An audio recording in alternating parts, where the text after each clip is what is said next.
Welcome back to Reddit Echoes, where true, raw, and drama-filled stories are told as if the characters were right here beside you. Have you ever faced those seemingly small conflicts in marriage that suddenly explode out of nowhere? Today I'm sharing the story of a husband who never dares to drive when his wife is riding shotgun. Why? Because she's the most ruthless backseat driver on the planet, someone who can drive any driver absolutely crazy. Stay tuned and don't forget to watch until the end to see how he handled this wild ride. Story 1. I ran into my ex and accidentally destroyed his marriage over dinner. I'm not the kind of person who enjoys drama. I like peaceful dinners, polite conversation, and a life that doesn't involve lying ex-boyfriends. But life didn't ask me what I wanted. It all started on a Friday night when I went out to dinner with my best friend at a cozy little Italian restaurant downtown. My friend's the adventurous type who orders half the menu. Me, I'm good with a solid plate of lasagna.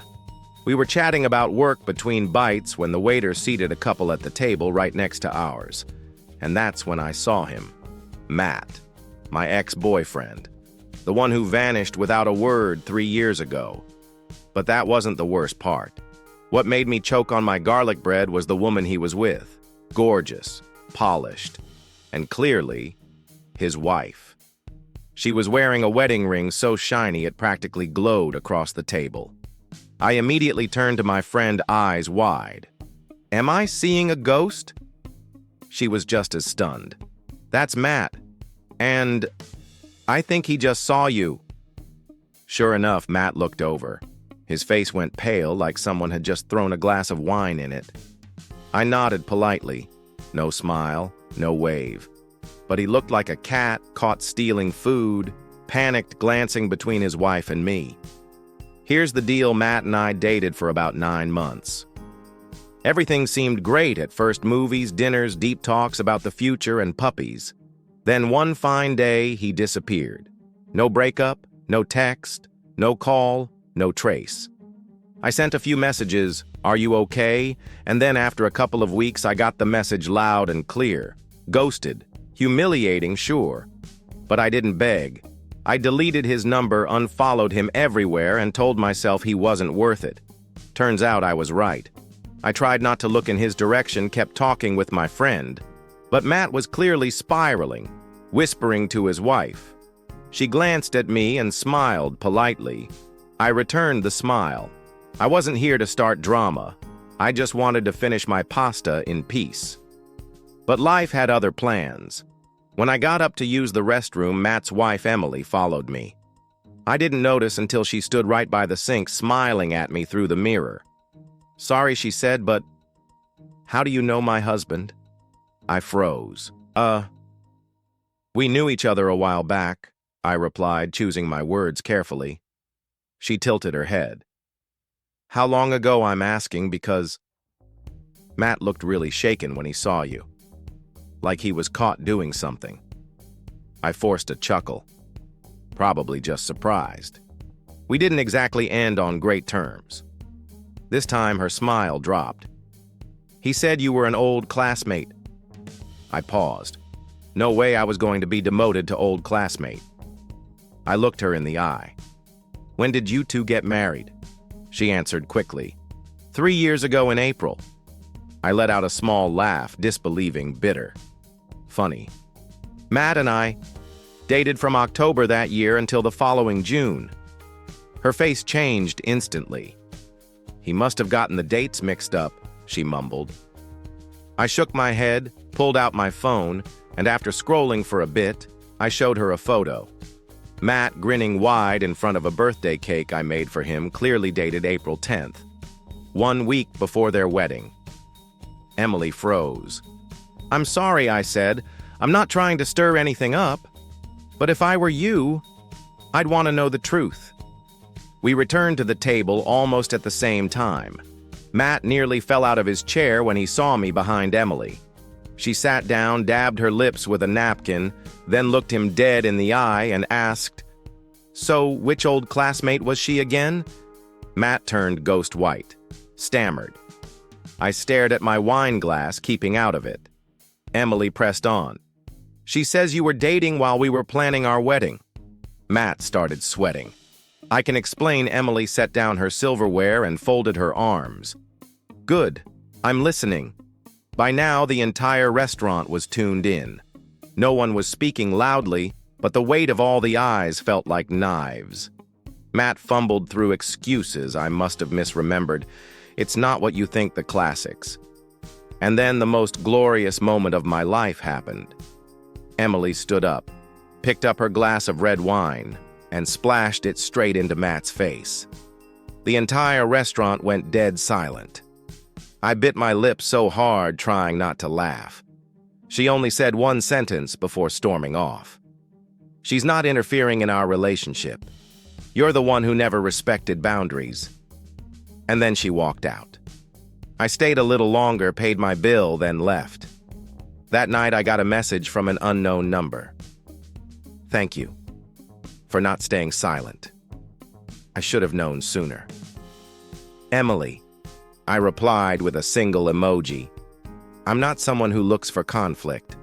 But if the truth causes a storm, I'll be right in the middle holding an umbrella, a glass of wine, and a very satisfied smile. Story 2. My boyfriend gave me a birthday gift from his ex's closet. I'm not the type of girlfriend who snoops through phones, interrogates every time my boyfriend leaves the house, or gets jealous over nothing. Honestly, I pride myself on being mature and respecting personal space. But then one day, I found something no girl should ever have to discover on her birthday. A gift. From his ex-girlfriend. Not given by, but re-gifted from a pile of old stuff she returned. Wait. Let me back up, because this story belongs in the textbook of love and how to slap someone's ego. Jake and I had been dating for nearly a year. He's the sweet, goofy type with a quirky sense of style, but overall lovable. We met when we got stuck in an elevator together, straight out of a cheesy rom-com, but real. Jake had told me about a serious relationship he'd been in for 3 years before me and how it ended amicably. No drama, no other woman plot twist. I believed him. Maybe you're thinking, well, you were naive. You had it coming. And you're not wrong. My birthday fell on a weekend, and Jake said he had prepared a gift so special, so meaningful. That night, he took me to this cozy little Thai restaurant with candles and soft music. Everything felt perfect. I was genuinely happy. Then came the gift. Jake pulled out a small box wrapped in navy paper tied with a pristine white ribbon. I smiled, untied the bow, opened the box, and my heart stopped. Inside was a classic silver bracelet set with small, delicate stones. Beautiful, elegant. The problem, I'd seen it before. More specifically, I'd seen it on his ex Emma in a photo I'd stumbled upon on his Facebook months ago when I was doing some casual background research early in our relationship. Same design, same little blue stone in the center. A one-of-a-kind piece that I knew couldn't just have a twin floating around in the universe. I forced a smile. Oh, it's beautiful. I swear I've seen this style somewhere before. Jake grinned. I know you love vintage. This is something I found while cleaning out my mom's garage. Oh, garage, sure. Makes sense. Right. Except something felt off. That little gut instinct radar in women. Yeah, mine was blaring like a fire alarm. That night I couldn't sleep. I dug through the folder of screenshots I'd saved back when I was doing my soft investigation on Jake. And there it was, a photo of Emma hugging him wearing that bracelet. Captioned, "To the girl who makes my world brighter. Always and forever." I clicked through Emma's profile, digging deeper. And I found a post from 8 months ago, finally dropped off the last of your stuff. Hope you burn it. Or better yet, re-gift it to some unlucky girl. Closure. Finally, free I am. The unlucky girl. Ever been so insulted that you laugh like that hollow, trembling lip laugh? That was me. The next morning, I texted Jake, "Do you have other things from your ex lying around, or just this bracelet?" He called me immediately, voice uneasy. "Why are you asking that?" I said because I found a photo of Emma wearing the exact bracelet I'm wearing right now, and a post where she said she returned all your stuff. Silence. Then a sigh. "I'm sorry. I just thought, it's still nice and you'd like it. I meant it as something special." "Oh, special, yeah. Special as in painful." I said, "You think giving me your ex's leftover jewelry is special? That's what you call thoughtful." Jake, fumbling, "I didn't think you'd know." "And it doesn't mean anything to me anymore." I laughed dryly. "Then why did you keep it?" Another silence. "I don't know." That night I removed the bracelet, placed it back in its box, and handed it to him. No tears, no yelling. I just looked him in the eye and said, "You can keep your memories, but don't shove your past into a gift box and slap a new love label on it. I'm not a recycling bin." And I left. Jake tried calling several times after that, sent texts apologizing, trying to explain, promising to make it right. I didn't answer. Not because I'm cold, but because I learned something: never agree to be the placeholder for someone's unfinished past. Love isn't supposed to be rebuilt from old ruins. It's meant to be built fresh with honesty and intention.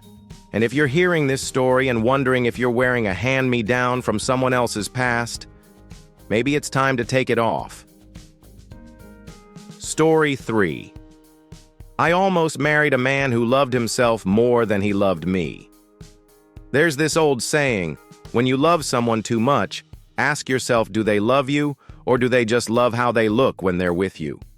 I wish I had listened to that warning sooner. My name is Lisa.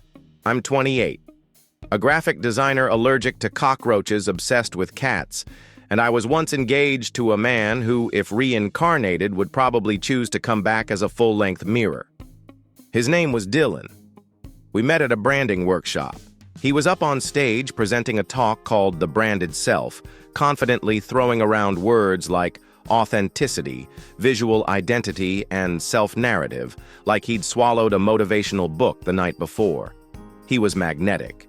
We chatted after the seminar, grabbed coffee, and fell into something fast and intense, like a clearance sale that feels too good to be true. Dylan was stupidly handsome. Tall, neat beard, deep voice that sounded like he narrated Netflix nature docs. And me, I was naive enough to believe a pretty face came with a kind heart. The first 3 months were a dream. He was charming, said all the right things, brought flowers cooked, took stunning photos of us for Instagram. We looked like a Pinterest couple: brunch in the mornings, coffee in the afternoons, and documentaries at night. But there was one weird thing.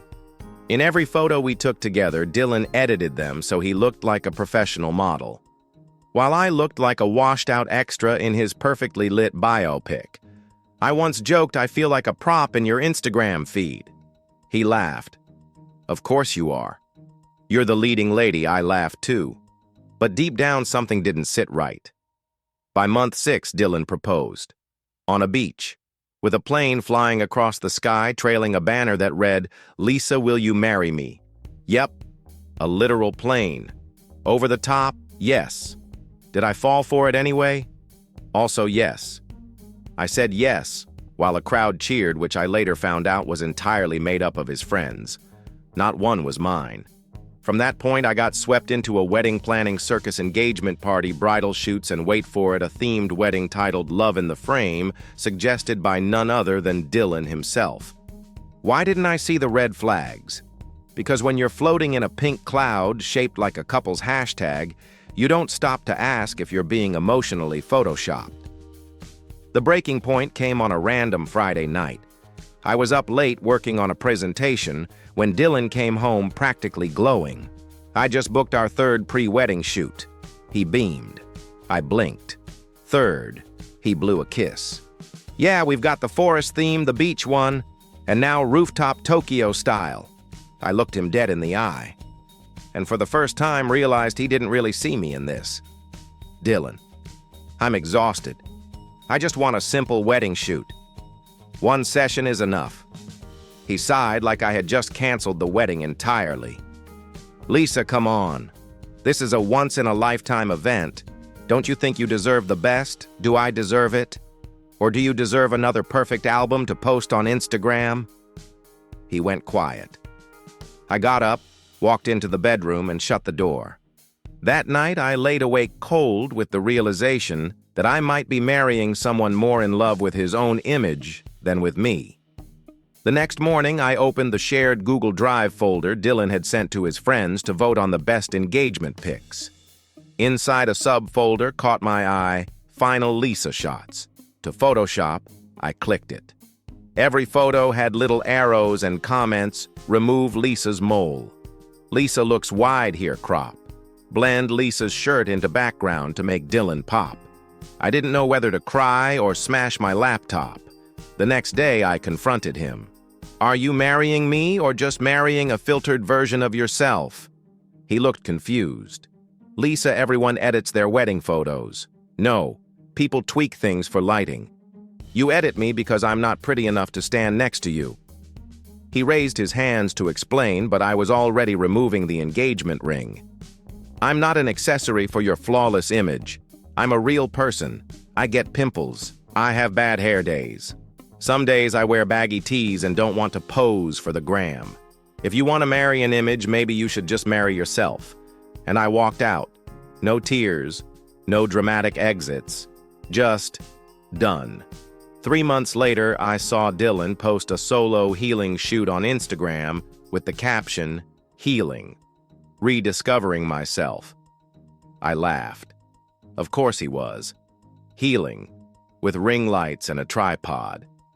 As for me, I love myself more now. And I've promised myself never to be in a relationship where I'm treated like a prop in someone else's fantasy. Because love isn't about lighting angles and matching aesthetics. It's about being seen exactly as you are and still being cherished. Story 4. My ex tried to blackmail me with private photos, so I made him regret ever meeting me. I never thought I'd need to lawyer up to deal with an ex-boyfriend. But here we are.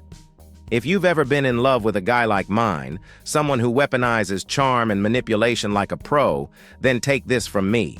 Calm rage mixed with clever revenge is sometimes the most powerful combo.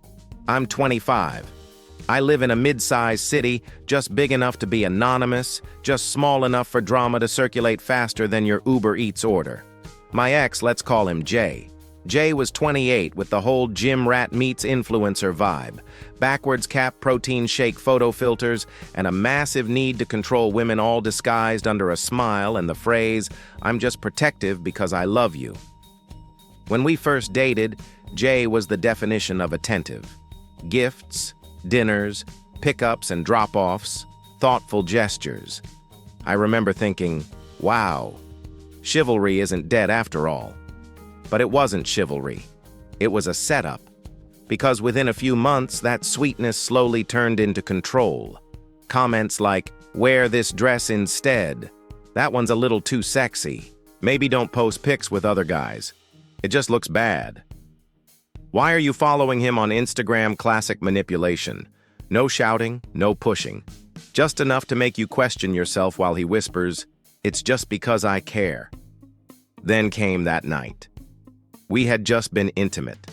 I was lying next to him half asleep when he said, "I want to keep some of our special moments. Just for me." I opened one eye. "You mean photos?" He nodded and held up his phone. "Only for me. I swear, I'd never show anyone." And like an idiot, or more accurately, like a woman who had loved him for over a year, I said yes. Because when you love someone, you want to believe their promises. Fast forward a few months, Jay started pulling away. No more sweet texts.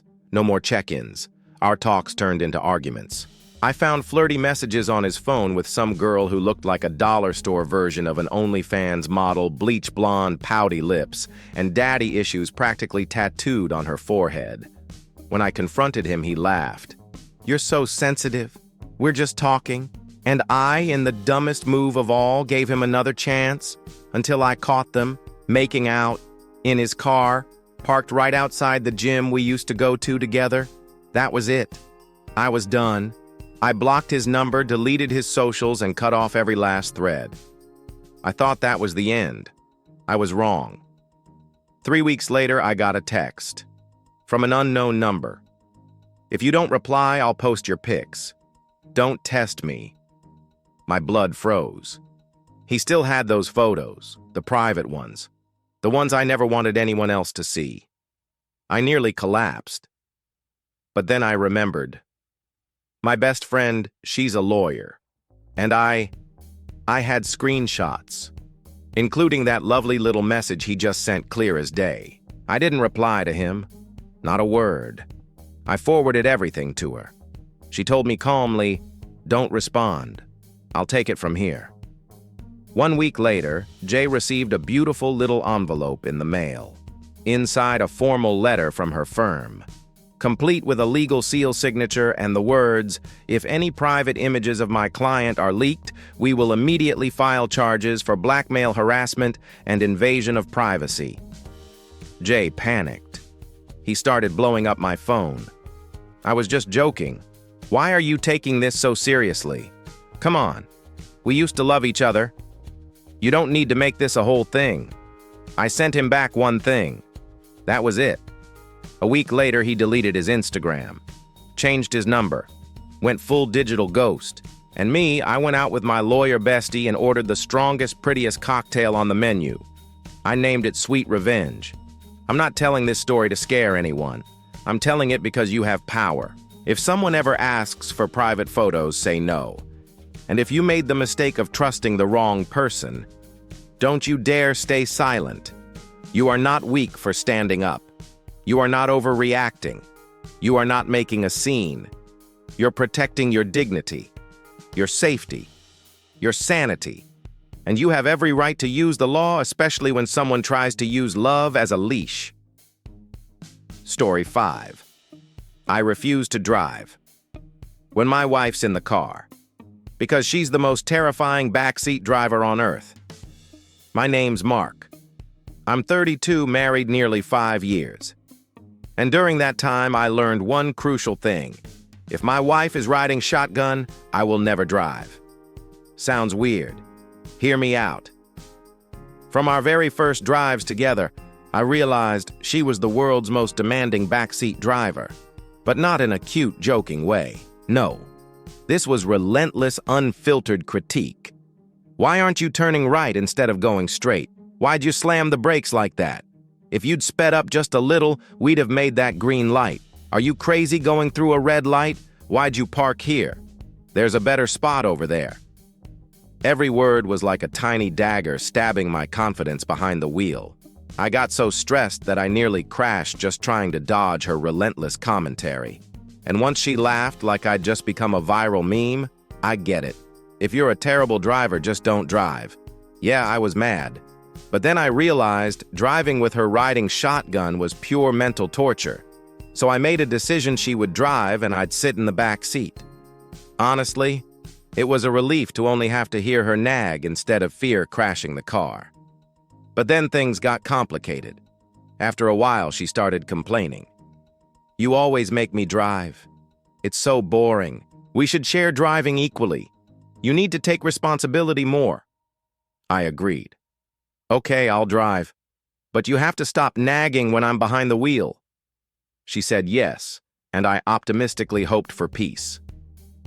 3 minutes into driving, the commentary began again. "Why'd you signal so late? You're turning way too fast. This parking spot is stupid. You slammed the brakes. You trying to wreck the car." I felt like I was being judged by the harshest driving instructor on the planet. Finally, I pulled over and said, "If you want to drive, then you drive. I can't take this anymore." She grumbled but got in the driver's seat. And for once, the ride was drama-free. That's when I realized my wife doesn't actually care about safety, she just wants control. A caring spouse offers gentle advice. She was mentally torturing me. Now I do everything I can to avoid driving when she's around. And every time I do take the wheel, I brace myself for non-stop backseat roasting. If you're stuck in this nightmare, speak up. And if you're the constant critic, remember, giving feedback doesn't mean you get to nag non-stop. So yeah, sometimes in marriage, even small things like driving can push you right to the edge of your patience. If you're going through something similar, don't hesitate to share your story in the comments below. What do you think about how Mark handled it? Do you agree that respect and listening are the golden keys in a marriage? Be sure to hit like if you enjoyed this story, subscribe to Reddit Echoes so you don't miss out on any exciting new videos, and turn on the notification bell right now. I've got plenty more real stories coming, stories you won't be able to look away from. Thanks for being with us and see you in the next video.